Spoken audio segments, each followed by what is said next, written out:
vitória é uma vitória. E ele vai começar aqui. Ela, da maneira como foi construída também, né, com muita luta, o Anderson sendo um jogador importante, outros jogadores sendo importantes também, né?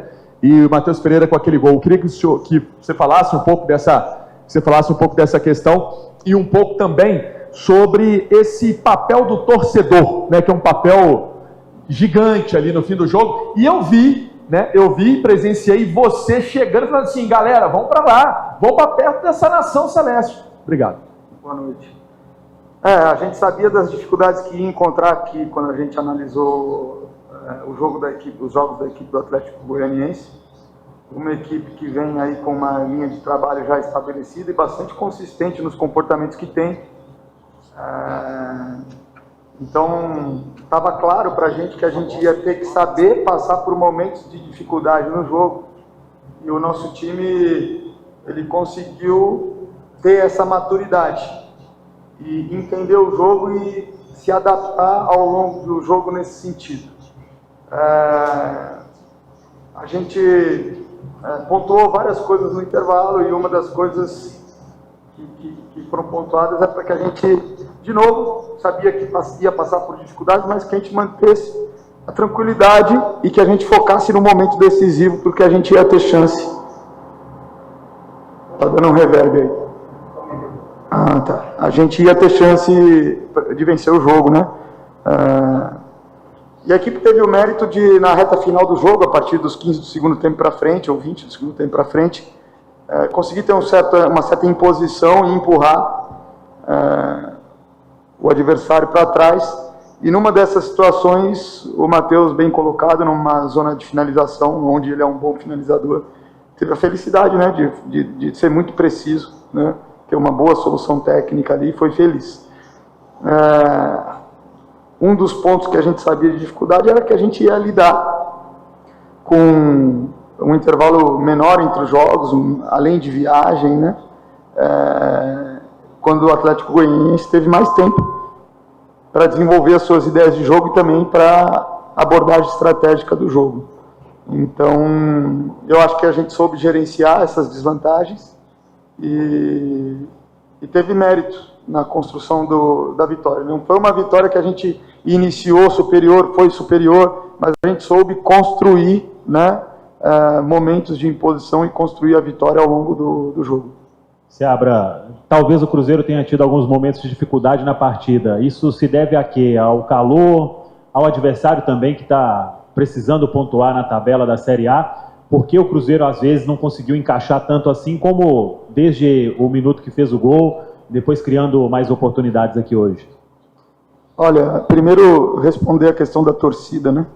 A torcida foi fundamental, transmitiu uma energia excepcional. Estamos jogando longe de casa e a torcida encheu um setor inteiro no estádio do visitante e apoiou demais a equipe, torceu de forma genuína o tempo inteiro, mesmo nos momentos de dificuldade, transmitiu energia positiva para a equipe dentro de campo e com certeza ajudou a passar por esses momentos de dificuldade.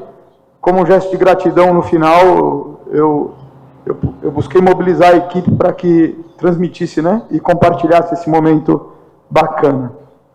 A equipe do Atlético Goianiense, Samuel, ela é muito forte no contra-ataque, muito forte no jogo aéreo.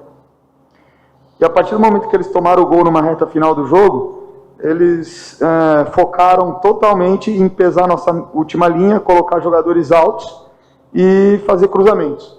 Muitos desses a gente conseguiu inibir, todos não. Então, o adversário se arrisca numa emergência ofensiva, ele se abre, ele se desequilibra, e o que a gente tem que fazer nesse momento é buscar aproveitar esse desequilíbrio para matar o jogo. Então, a gente teve algumas situações de transição que foram promissoras, acabamos não finalizando, e o jogo acaba ficando vivo, mas são dificuldades que fazem parte do jogo. Se o adversário tivesse mais tempo para jogar, ele não teria se desequilibrado e se atirado tão cedo, né? Então, esse tipo de situação de emergência ofensiva com bola aérea, ele gera essa situação mais caótica, bola em disputa o tempo todo, né? E aí o que você tem que fazer defender bem o gol, tentar colocar bem o pé nos corredores laterais para tirar cruzamento, e quando você tem uma transição ofensiva, você ser letal, porque ele está se desequilibrando e está pondo a bola em disputa, todo aberto no campo de ataque, né? Então, a gente teve alguns inícios de transição para gerar essa chance aí que faria o 2-0, acabou não acontecendo, faz parte do cenário do jogo também. Seabra, boa noite. O Cruzeiro hoje está entre os times que mais tem conquistado, está conseguindo reação na segunda etapa do jogo, mas tem conseguido a vitória com o gol feito no segundo tempo. Você completou um mês no comando da equipe, eu queria que você falasse sobre as conversas de vestiário. Se tem algum padrão, óbvio que cada jogo é um jogo, mas tem algum padrão seu de conversas de vestiário, já que elas têm sido tão efetivas? Olha, a gente tenta mostrar para os jogadores as situações que a gente está conseguindo ter vantagem e as situações que o adversário está tentando ou está conseguindo ter vantagem sobre a gente, né? O jogo se desenrolou durante o primeiro tempo muito próximo daquele cenário que a gente esperava, né? O Atlético Goianiense fazendo uma pressão individual nos tiros de meta e um cenário da gente tentar quebrar essa pressão, ora com bola média, ora com bola longa e ora com bola curta, e atacar fundo de campo.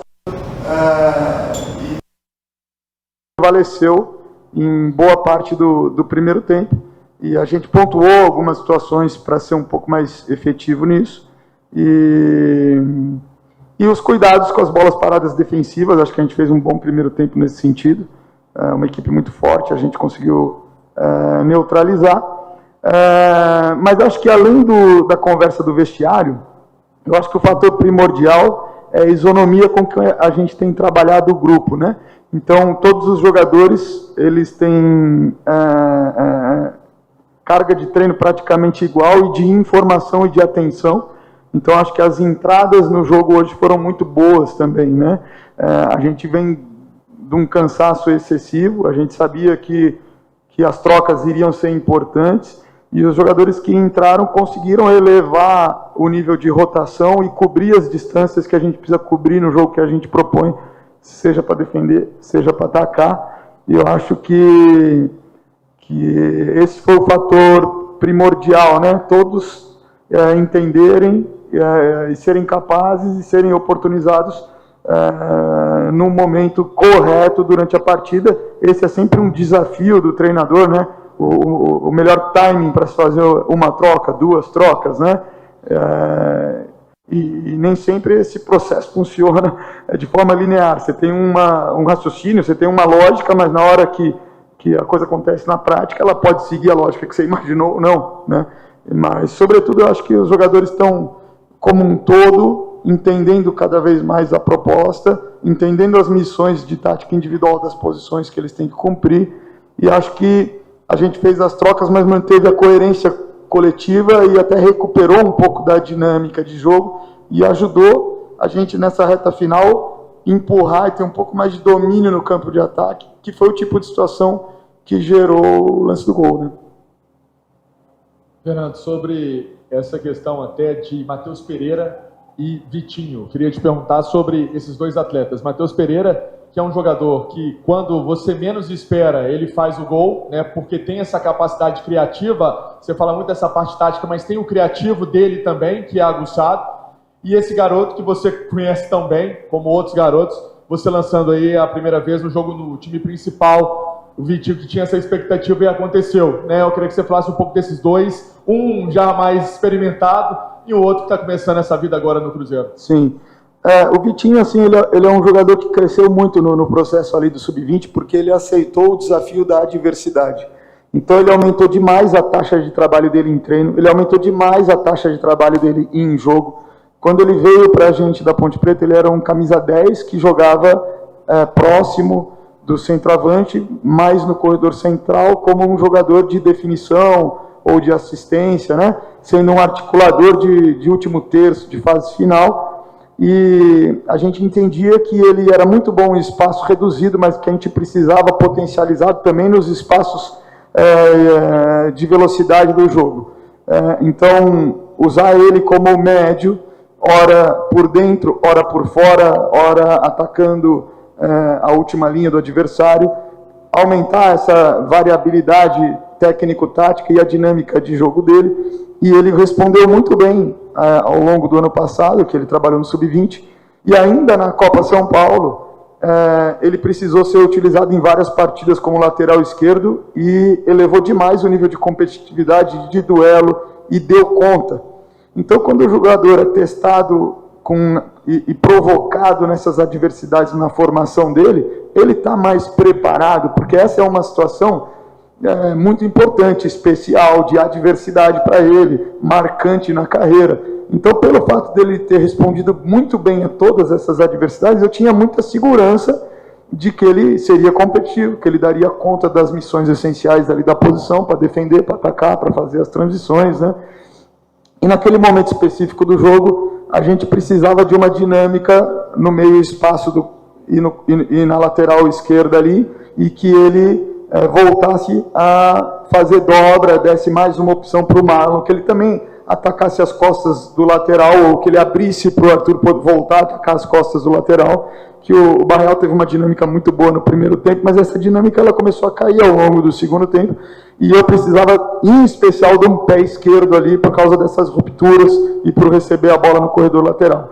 Então, o Vitinho ele reuniu essas características para, naquele momento, entrar naquela situação. Não foi nem a posição que ele treinou durante a semana, mas ele sabe fazer, e o jogo pedia, naquele momento, um jogador com rupturas naquele espaço, e esse foi um dos motivos que a gente conseguiu baixar um pouco a equipe do Atlético Goianiense, e que nos permitiu elaborar um pouco mais no campo de ataque. Então, a gente fica muito feliz, porque eu acho que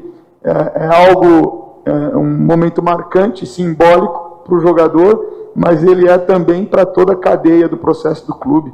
Isso, com certeza, dá oxigênio para todos que estão no Sub-20, no Sub-17, que trabalham na formação dos jogadores, dos próprios jogadores saberem que a gente está sempre olhando. Então, durante a semana, alguns jogadores fizeram 2 sessões de treino inteiro no profissional, outros fizeram 3, né?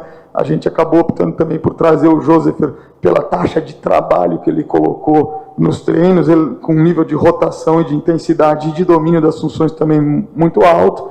Então, eu acho que a gente consolida, né, esse primeiro momento aí com o Vitinho, se abre aí uma perspectiva bacana para ele, mas ao mesmo tempo acho que a gente também alimenta de esperança, né, toda essa cadeia. Você Abra, até aproveitando aí a questão do Joseph, veio para ficar no profissional? Vai depender dele, na verdade, né? Então, se o desempenho dele for nesse nível, vai ser questão de mérito, ele continua, né? Se ele estiver oscilando demais, se ele ainda precisar de mais um tempo, a gente vai dar esse tempo para ele no Sub-20. Então, o jogador da base, quando ele inicia essa transição para o profissional, ele tem um grande privilégio em relação ao jogador do profissional. Ele pode ser utilizado para ganhar ritmo de jogo no Sub-20. Outros jogadores do profissional que não têm idade não podem. Então, eles vão ter que lutar e brigar por espaço, muitas vezes sem ter essa oportunidade. Então, a gente tem o Pedrão, por exemplo, que tem treinado, o próprio Vitinho, que tem treinado. Em algum momento em que era necessário eles voltarem a jogar, eles retornaram ao Sub-20 e jogaram, né? E aí eles entenderem que essa é uma oportunidade que os jogadores que não têm idade não podem ter, e acaba sendo um diferencial competitivo para eles na luta por um espaço ali, na relação de jogo ou oportunidade de jogar.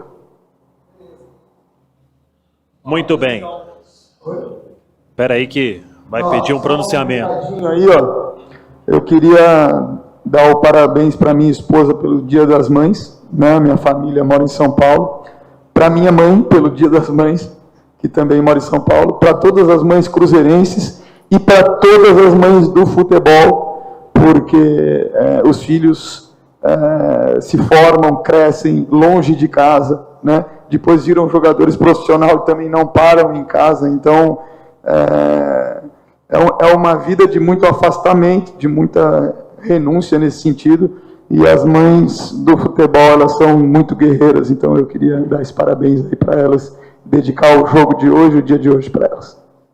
Muito bem. Tá aí o Seabra, eu vou lá para a zona